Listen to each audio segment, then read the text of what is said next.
to 6.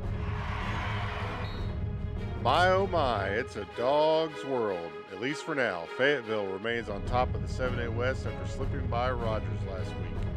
Springdale moves to 5-0. We'll talk about it and much more on this week's Prep Rally. You're watching the Prep Rally Podcast. Welcome to the Prep Rally Podcast. Graham Thomas here in Northwest Arkansas. Leland Barclay joins me from the River Valley Democrat-Gazette studios. Our man Rick Fires is at the 7A West Conference Tennis Tournament this afternoon, so he will not be able to join us. But I'll tell you, Leland, we just crossed the midway point of the 10-game regular season schedule, and we're making the turn, so to speak. How you doing today, Leland? I'm still in short sleeves, so fantastic. Well, it was 47 degrees this morning when I woke up in Siloam Springs, and it was definitely plenty cool enough to get that morning walk in. But, hey, the short sleeves, ride it as long as you can because, you know, winter is coming. Just around the corner, I'm sure. All right. Let's jump into the Leland's Gimme 5 for this week on the top 5 performances in the River Valley. So, Leland, without any further ado, take it away. Of course, these are the top 5 performances of the last week in the River Valley, and we always start with the River Valley Player of the Week. This week, it's Cameron Keller, senior running back from Van Buren, rushed for 26 times for 216 yards and a 30-yard touchdown run that put Van Buren up 8-0 early. His 216-yard performance was the best since Thomas Mata ran for 231 yards in 1992 against Spiro in a non-conference game, and the best in a conference game since Howard Simmons rushed for 267 yards against Bentonville in 1991.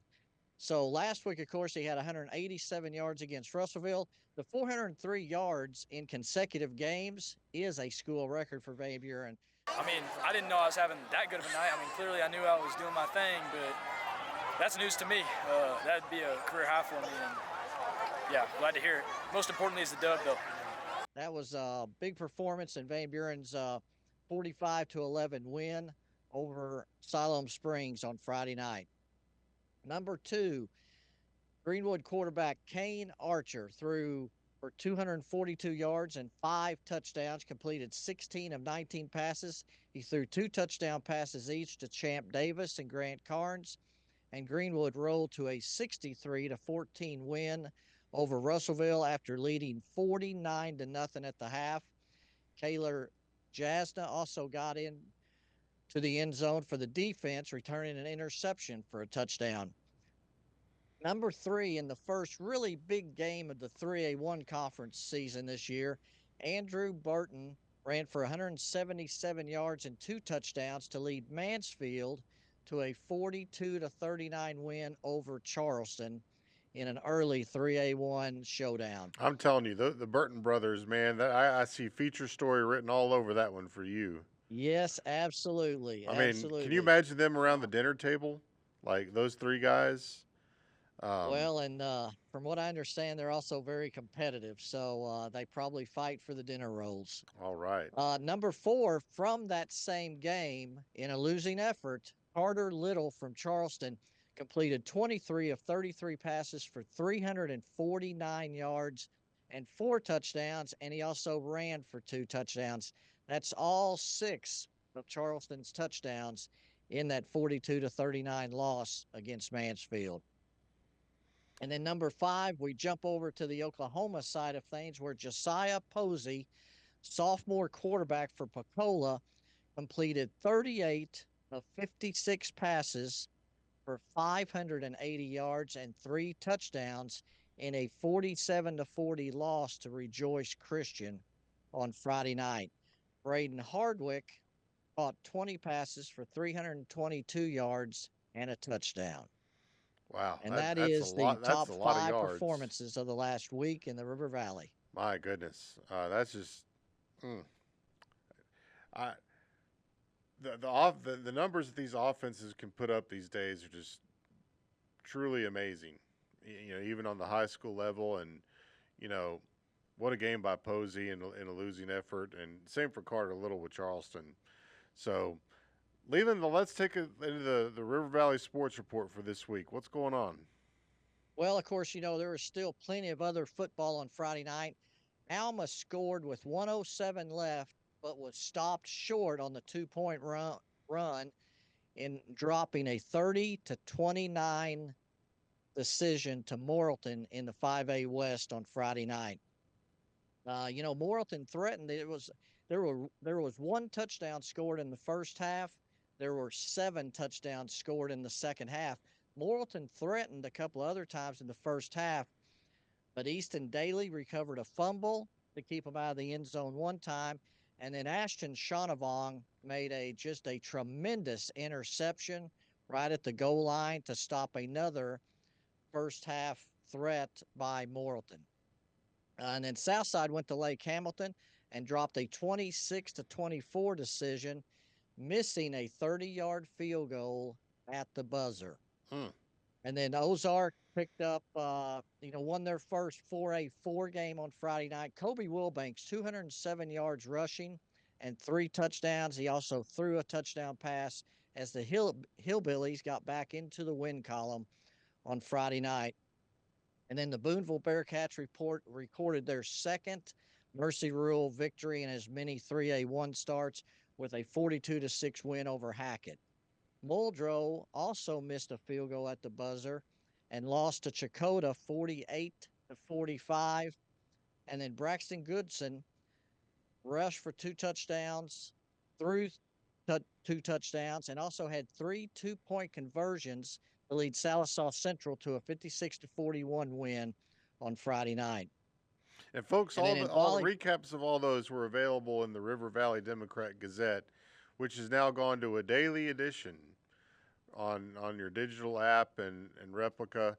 And be sure and look for those as a part of what we're now offering in the River Valley. Go ahead, Leland. And then in volleyball, Hackett won the Paris Invitational, winning 5 matches on Saturday. And Lily Oxford became the all-time leading digs leader in school history. Hackett improved to 28-0. Fort Smith Southside also remained undefeated, and they're 11-0, and they host Fayetteville in a big match on Tuesday night. And the volleyball in the River Valley is just tremendous right now because Paris is leading their conference. Lavaca's having a great season. Van Buren plays a big conference matchup against Farmington on Tuesday as well. They're in second place behind Shiloh Christian in the 5A West. And then, of course, Mansfield, the defending 3A or 2A champion, now playing in 3A, is also having a great season as well. And then fast pitch softball, the Pecola Lady Indians improved to 32-0 with a non-conference win on Monday, and they will play in the state tournament on Thursday, Friday, and Saturday in Oklahoma City. Championship game is slated for 5 o'clock on Saturday, so we wish the Lady Indians well this week. And then also this week, the tennis conference tournaments are being held. Cross country has a couple of more weeks. I know Van Buren has a big meet coming up in a couple of weeks, so a lot of sports going on right now. Absolutely, and as we speak, the class, all the golf tournaments for the boys across the state are going on. So we'll have results of those available a little bit later today, I think. All right, we're going to take a break, and when we come back, we'll check out the top 5 plays or top 5 for Northwest Arkansas. But as we go to break, we'll leave you with some video from this past week's games in the River Valley.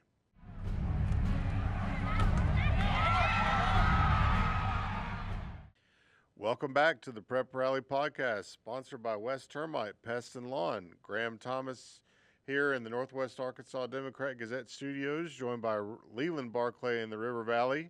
Rick Fires is on assignment this week and will hopefully rejoin us next week. But, hey, we don't have Rick here in studio, but the good news is Rick did do his homework and sent that to me this morning for this week's top 5 for Northwest Arkansas. So we're going to jump right into that. And we're going to start off with the Northwest Arkansas Democrat-Gazette Player of the Week, Garrett Odom, who led Fayetteville to a game-winning drive in the final minute, throwing a 28-yard touchdown pass to Charlie Graves with 58 seconds remaining as Fayetteville beat Rogers 41-38 in the 7A West Conference showdown. Odom, who was 21 of 26 passing for 282 yards, went 6 of 6 for 54 yards on the final scoring drive, and a little special recognition goes to Charlie Graves, who caught the game-winning touchdown pass against Rogers for the second straight year. All right, number 2, Jack Pounders, quarterback for the Springdale Bulldogs, rushed for 118 yards and 2 touchdowns and completed 3 of 7 passes for 29 yards and had the 1-yard touchdown run to put Springdale ahead for good in a 28-24 win against Bentonville West. I told Coach, I asked him if I got to, the chance to score, do you want me to go down or score? And he said score. So I'm like, I'm running it. I'm not going to dilly-daddle in there. And I tried to just set my head down in there and run. And that's all I could do, and then we got it, and we got the win. Springdale is now 5-0 for the first time since 2005 Springdale 5 Super Team. What a great story they've been so far this year. Springdale returns home to Gerald Williams Bulldog Stadium this week to face Springdale Harbor in the Battle of Springdale, and what a great atmosphere that's going to be over in Springdale on Friday night. Number 3, Bennett Roberts of Gentry, senior running back, rushed for 230 yards on 17 carries and scored 3 touchdowns as Gentry defeated Lincoln 35-28. Roberts also had 10 tackles on the day for Gentry, and they got a key conference win over the Wolves. Number 4, we have Shiloh Christian running back Griffin Mason, who rushed for 123 yards and 2 touchdowns, had 67 yards receiving in a touchdown as Shiloh Christian went on the road to Mountain Home and won a 6A West Conference game 37-13. Big win for the Saints over in North Central Arkansas. And finally, in volleyball, Tori Otter of Bentonville High had 19 kills, 7 digs, and 2 blocks for the Lady Tigers. They had a 3-0 sweep over Shiloh Christian on Monday night in non-conference action. That win snapped Shiloh Christian's 7-game winning streak. As we said, lots of big volleyball happening this week in the 7A West, which Bentonville will be back in action later this week. How about the Rogers Lady Mounties? They went down to Conway last week in the state girls tournament for 6A golf and returned home with the state runner-up trophy, a few strokes away from Mount St. Mary, who is the state champion, but a great job by the Lady Mounties. All right, we're going to take another break, and as we go to break, we'll leave you with some high school football footage from Northwest Arkansas from this past week, including the Fayetteville at Rogers game and also Springdale and Bentonville West. This is Prep Rally.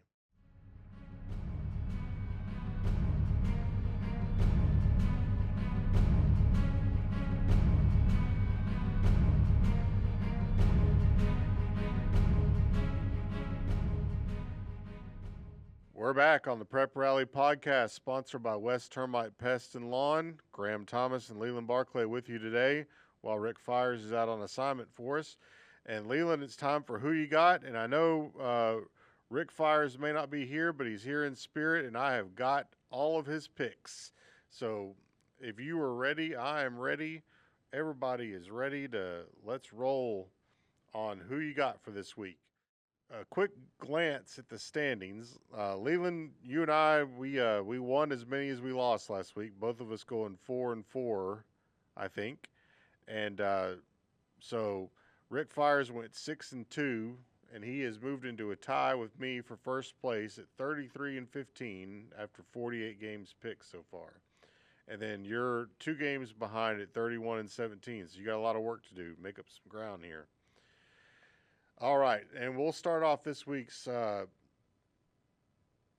You Got segment with a Class 3A showdown and a couple of Class 3A1 showdowns this week. So we'll start off in the River Valley, Leland, with Lavaca at Mansfield And since Rick isn't here, we'll start off with his pick. Rick Fires is going to take your Mansfield Tigers over the Lavaca Golden Arrows. I am in agreement. I am also going Mansfield. Leland, who you got? Yeah, I've got to think the same thing. Lavaca's got a very good quarterback, Cutler Winters.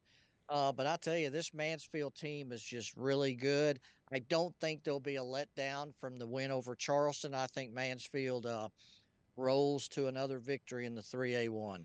Kind of a dangerous Lavaca team there. They're very capable of winning that game, I think. Another Well, good they're going to be one of the top teams because I mean we all think that Mansfield, Charleston, and Boonville, are the big three in that conference this year, and it'll be interesting to see if Lavaca ends up being that fourth team that comes out of that mixture. How about this one? Also a 3A1 conference game. Boonville makes the trip up to Northwest Arkansas to face the always dangerous Greenland Pirates. Slade Norwood, the quarterback there at Greenland, can really sling it. Brandon Vaughn, the receiver and the interception specialist, is also a good football player. Rick's going to take the Boonville Bearcats with this one. Leland, there's a big temptation here to pick Greenland in an upset because they can score a lot of points.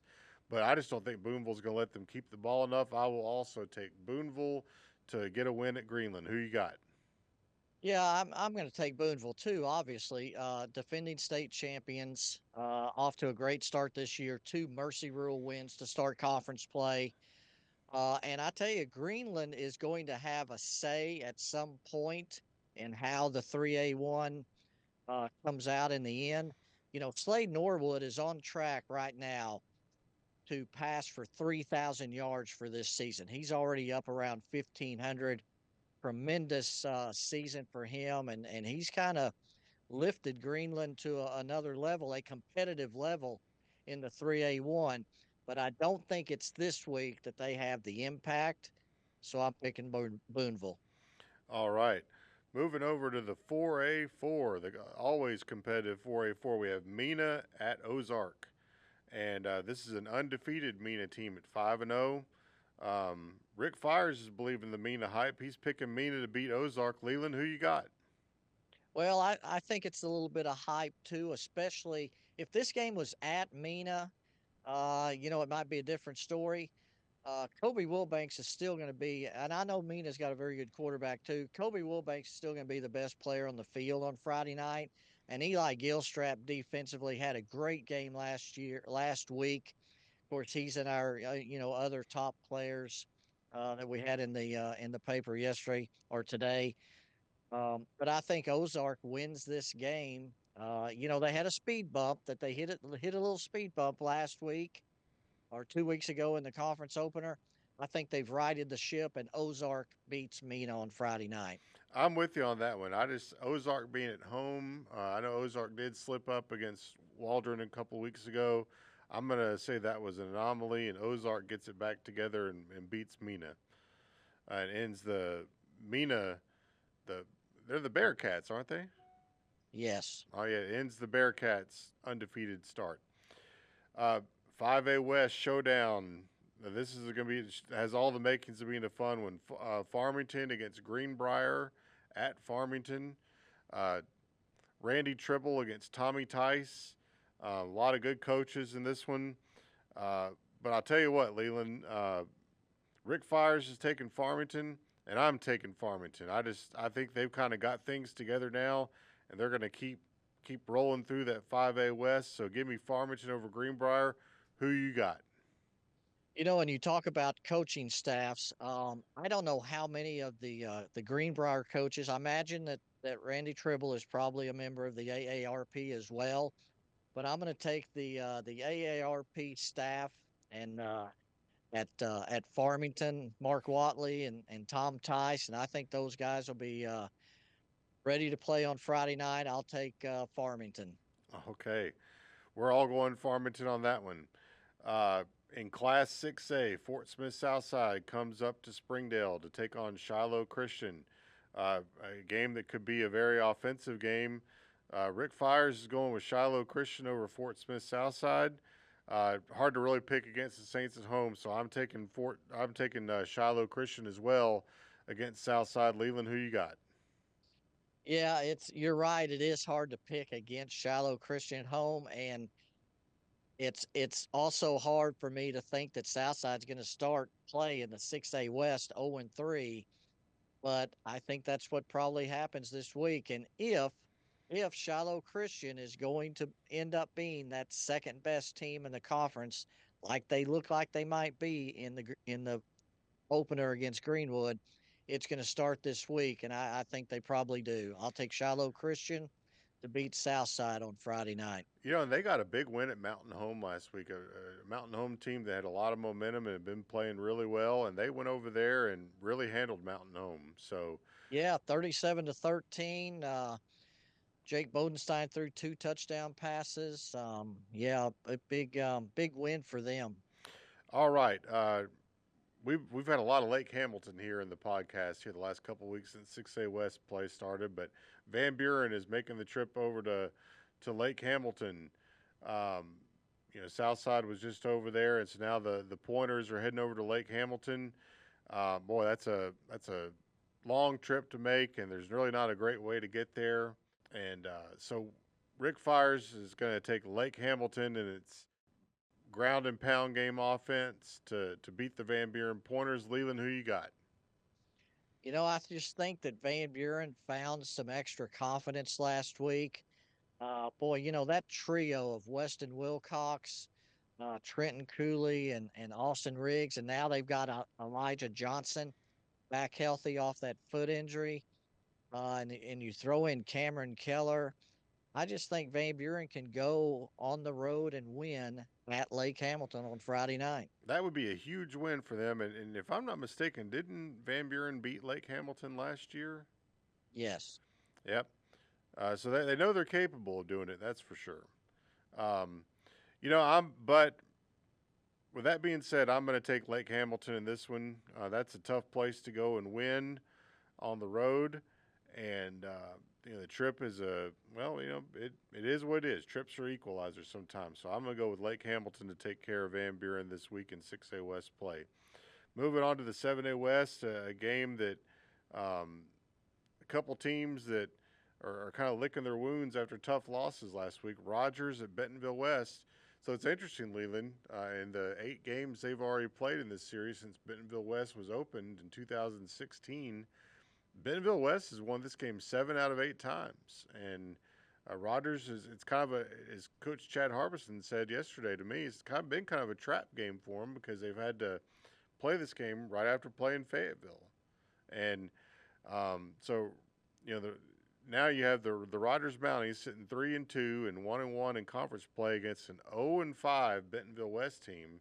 And Leland, you called it. Bentonville West has a really good offense. They've struggled a little bit on defense, but they're 0-5. They could easily have won a couple of games, if not 3 games, and be in the same position as Rogers here. So that being said, we'll take a look here at what Rick Fires is. He's going to go with the Rogers Mounties to pick up a win against Bentonville West. Leland, who you got? Yeah, I think Rogers bounces back and wins this game. Absolutely. Yeah, I was at this game last year, and Rogers had a nice lead going into the fourth quarter, and the game just turned. And Bentonville West had had a weird interception that they returned for a touchdown, and then, rallied and took the lead, and then Rogers came back and retook the lead, and then Bentonville West scored on almost the last play of the game and beat Rogers. And but I'm with you. I'm going to go with the Rogers Mounties. They and Jeff Regan and Braxton Lindsay. I just don't know that Bentonville West will have anybody to slow those two guys down, especially. So I'll take the Rogers Mounties. I mean, this game is going to have 2 of the best receivers in the conference. I mean, everybody, talks about Jason DeLamar and also Catavian Taylor from Fayetteville. But I tell you, Braxton Lindsay, last week, 13 catches for 183 yards and a touchdown in that loss to Fayetteville. And then, of course, Q Thompson, who has had 4 tremendous games up until last week, too, for for Bentonville West. You know, and one thing about Lindsey too is he's a beast on defense. I mean, he had a couple. He may be better on defense than he is on offense, and Yeah. that's why he's playing both, which is really not only rare but hard to do on the 7A level. Sure. All right, game of the week this week, and I should say our game of the week for the River Valley was the Fort Smith Southside at Shiloh Christian game. So game of the week in Northwest Arkansas is going to be Springdale Harbor at Springdale High over at Gerald Williams Bulldog Stadium. I think we've got great weather on tap. You know, the Battle of Springdale should be just a great atmosphere. And Rick Fires, I believe, will be there too. And he is going to take Springdale High over Springdale Harbor. He's believing in the Bulldogs. And before we turn over to Leland, I just don't know how we can go against Springdale right now. They're rolling. They're playing well on defense. And, you know, the way they play probably is going to give Springdale Harbor a lot of trouble on defense. So I will also go with Springdale High to get the win against Harbor. Leland, who you got? Well, and you know, this is one of those games, kind of the unstoppable object versus the unmovable object. You know, Springdale has played. They're so, I guess, methodical. You know, they scored one touchdown in every quarter last week, 128-24, 52 rushes for 309 yards. They're just so good at what they do. No turnovers last week. Just relentless offensively, 20 first downs, only 4 penalties. They're just so good at what they do. And then on the other side, you've got Harbor last week, 616 yards in that win over 63-39 win over Heritage. And how about Titus Kramer, the leading running back in the conference last week, 9 carries for 235 yards and touchdown runs of 66 and 50 yards. You know, so you've got this high flying offense against this ground pounding offense. Springdale relies on defense. Harbor just, you know, they just try to outscore, you know, their opponents. Just what a great matchup this is, and a contrast in styles. But I'm with Rick. I think Springdale is rolling right now, and they're going to continue to roll until somebody stops them, and it won't be Friday night. All right, so Leland is going Springdale High as well. All right, folks, well, that wraps up another episode of the Prep Rally Podcast. You can watch the Prep Rally Podcast at nwaonline.com or on YouTube. And I tell you what, Leland, it's going to be another fun week of football games for us. I would like to give a special thanks to our sponsor, West Termite Pest and Lawn, and for Leland Barclay in the River Valley, for Rick Fires, who submitted all his picks in top 5 from the tennis tournament. I'm Graham Thomas signing off. We love you.